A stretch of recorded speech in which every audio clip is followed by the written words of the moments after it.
jumping really far ahead, teaching students also that to assimilate oneself into the academic discourse. Just because you're a minority doesn't mean that you're stripping yourself of your identity in this neo-colonial mindset. You don't have to abandon your culture. As a matter of fact, we'll start implementing more of your readings into the classroom, in the science courses, math, and so forth. And we'll use that to connect you also as a bridge with our culture too, and to assimilate oneself. Some students feel very hesitant and suspicious about doing this for fear of bowing down or selling out or being something that they're not. But if we can, and some of them even associated with talking white. And we want to teach them that you're becoming bidialectical or bilingual, if you will. It's not selling out. It's becoming, out of the 6,912 languages in our world today, the African American Vernacular English is a legit language. It's not selling out or bowing down. You're just code switching or becoming bidialectical. I had my book here, but I don't see what it's strange. It's missing now. That's okay. So what I am contending, I did a quantitative study on this, experimenting actually with a colleague that was in my second book, also Dr. Lixin Chiawo from China. We experimented with the current traditional rhetoric pedagogy that's frowned upon a lot today, which is a more authoritative, direct teaching style. The Bartholomew, and some people say, oh, no, don't talk to me about Bartholomew. And then we experimented with process pedagogy, the elbow fans of the world, process, writing as a process, and we try to teach that to science professors, math professors, and so forth. And then we implemented this experimental pedagogical approach that I coined called neo-hybrid pedagogy, where it's actually merging the two together as one. And with the neo-hybrid pedagogy, the students performed across the curriculums at a higher rate at the end in their post-test with their writings. It basically focuses on applying the influences of one's cultural and social discourse to the pedagogical approach using among African American students.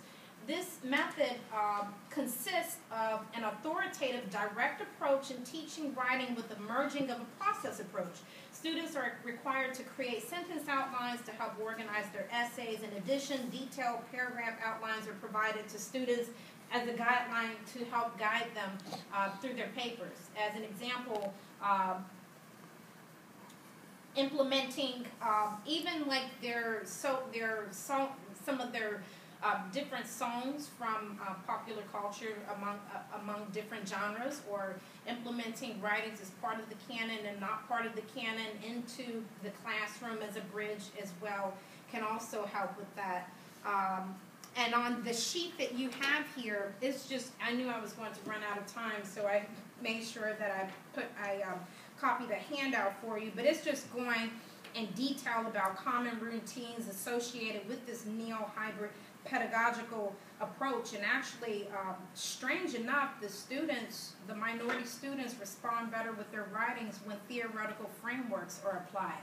I don't know why. I think we have mentioned their cultural background, strikingly similar to a lot of Chinese students, and we know China continues to trump with the academic performance worldwide, but their teaching style parallels their family background discourse. It goes hand in hand and is implemented in the class. It's very structured, and some of the Chinese students from Dr. Chiawo's research complained about a lot of the American schools when they came over to the schools, saying it was too wide open without enough structure. I mean, we want process, we want openness, but it's sort of like a tug of war between the two.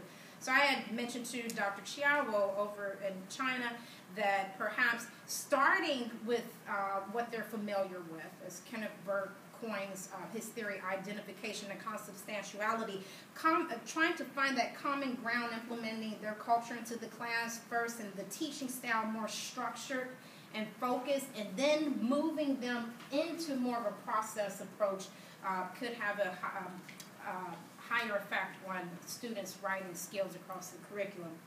Just to conclude, overall, the most important implication of the study is that while many minority students continue to struggle producing ideal writings in courses requiring writing across the curriculum, research shows that the marginalized students can become strong, competent writers who can produce quality work through their writings and become acclimated into the academic discourse if they are exposed to methods of instruction that's hybridized with their social discourse and the academic discourse.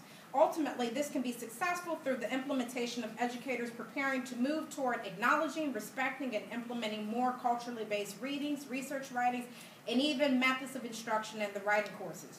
This study unveiled a new call for teaching methods of instruction that will aid the marginalized students regaining their identity back through their writings they can identify with, which will aid in many African American students gaining their voice, culture, and identity back as their foundation, as they also prepare through the assistance of the educator, the liberator, I call it, adopt the academic discourse to become a neo-hybrid African American student, one who can value and appreciate their roots and liberate themselves by adopting the academic discourse too, not to abandon one's history and social discourse, but to aid in ultimately excelling in academia and corporate America using both measures. I thank you.